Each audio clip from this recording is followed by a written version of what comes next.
स्वागत है बुंदेलखंड बुलेटिन के खास एपिसोड में, जिसका नाम है खास मुलाकात। आज हम जिस शख्सियत से आपका परिचय करवा रहे हैं वो शख्सियत किसी परिचय के मोहताज नहीं है। आइए मुलाकात करते हैं उनसे। आज हम आपकी एक ऐसे शख्स से मुलाकात करा रहे हैं जो कि झांसी की जानी मानी शख्सियत हैं। यदुवंशी क्षत्रिय महासभा के प्रदेश अध्यक्ष हैं।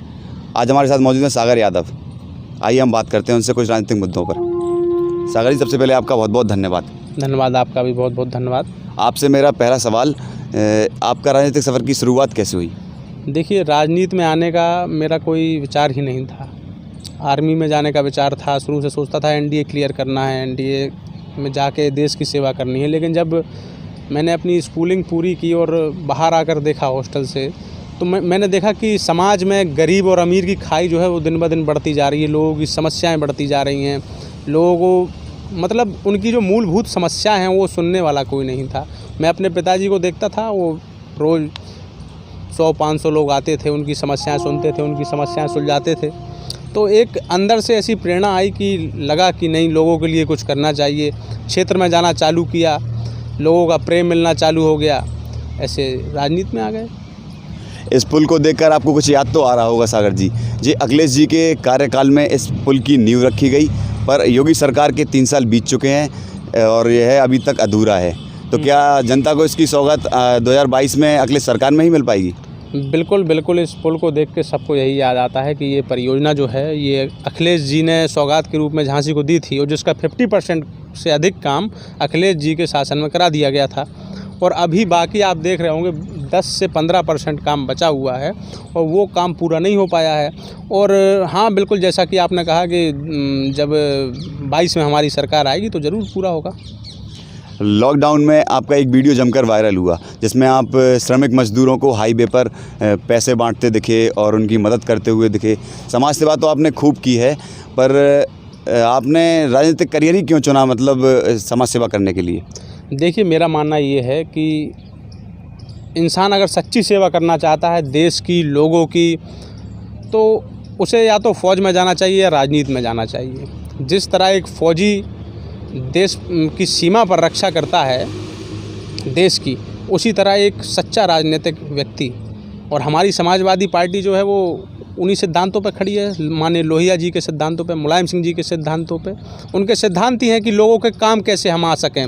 तो इसलिए समाजवाद से प्रेरित होकर, आदरणीय नेताजी मुलायम सिंह यादव जी से प्रेरित होकर और आदरणीय अखिलेश यादव जी से प्रेरित होकर मैं राजनीति में आया और मुझे यही बेहतर लगा। और प्रदेश में जो बढ़ती आपराधिक घटनाएं हो रही हैं उस पर आपकी क्या प्रतिक्रिया है? देखिए, ये कहीं ना कहीं पूरा एक सिस्टम की विफलता है, और इस सिस्टम को आदरणीय अखिलेश जी ने 100 नंबर चलाई। उन्होंने जो कानून व्यवस्था कंट्रोल करने के लिए जो सिस्टम बनाया था वो बेहतरीन काम किया। इतना अपराध भी नहीं था। आज सारी व्यवस्थाएं ध्वस्त हो चुकी हैं और कहीं ना कहीं ये सत्ता की और शासन की दोनों की विफलता है।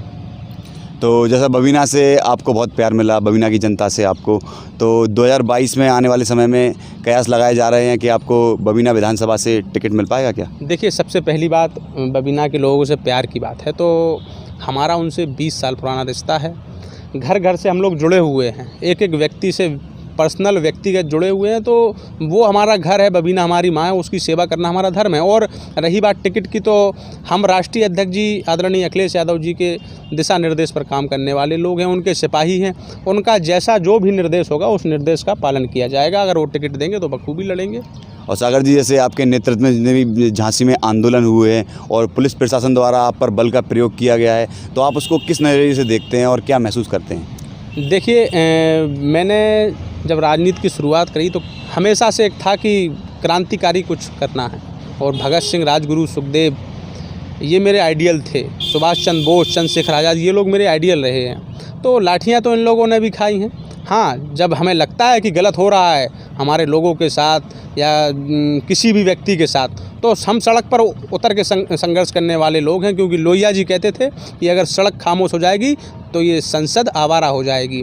तो उन्हीं के सिद्धांतों पर चलकर हम तो भाई समाजवादी लोग हैं, सड़क पर संघर्ष करते हैं। ना लाठियों से डर है, ना मुकदमों से डर है। हमारा काम है जनता की सेवा करना, उनके मुद्दों को उठाना और लड़ना। इससे पहले 5 साल अखिलेश सरकार का कार्यकाल रहा उत्तर प्रदेश में। तो एक वीडियो जमकर वायरल हो रहा है जिसमें अस्पताल के अंदर पानी गिरता हुआ दिखाई पड़ रहा है। तो उस पर कहा जा रहा है कि जो सरकार की विफलताएं हैं वो अब सामने आ रही हैं, इसका खामियाजा योगी सरकार को भुगतना पड़ रहा है और जनता को भुगतना पड़ रहा है। इस पर आपका क्या कहना है? देखिए, सबसे पहली चीज़ ये सारे मीडिया वाले जानते हैं, सब लोग जानते हैं कि राष्ट्रीय अध्यक्ष जी के किए हुए कामों का उद्घाटन आदरणीय योगी आदित्यनाथ जी ने किया है और आदरणीय अखिलेश यादव जी के कामों को तो आप तुलना नहीं कर सकते इनके कामों से। उनके काम ही अलग थे। एक विजनरी लीडर हैं वो। He is a visionary leader. He has a particular vision for Uttar Pradesh and he has done it well and he has proved it that he is a visionary leader and he is perfect for Uttar Pradesh. जिस प्रकार झांसी में corona मरीजों की संख्या लगातार बढ़ती जा रही है, उस पर आपका क्या कहना है? देखिए, अगर हम झांसी के लोगों से और बुंदेलखंड के लोगों से अगर ये कहें कि भाई कोरोना से आप डरिए, घर में रहिए, तो बुंदेलखंड का आदमी डरने वाला आदमी नहीं है। एक कहावत है आला उदल के ज़माने की कि एक खो मारें दो मर जावें और तीजा दहशत से मर जावें। तो बुंदेलखंड ऐसे हमारे झांसी की लक्ष्मीबाई हैं, तो ऐसी वीरांगनाओं का और ऐसे वीर पूतों का, आला उदल जैसों का, ऐसे लोगों का गढ़ है।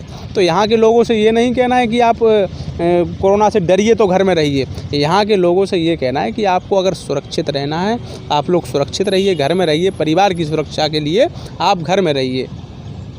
और 2022 में जो आपकी चुनावी रैली है या आप जो तैयारी चल रही है राजनीतिक, तो आपकी साइकिल 2022 में कितना सफ़र तय कर पाएगी? देखिए, हमारी साइकिल 351 के आंकड़े से ऊपर रहेगी।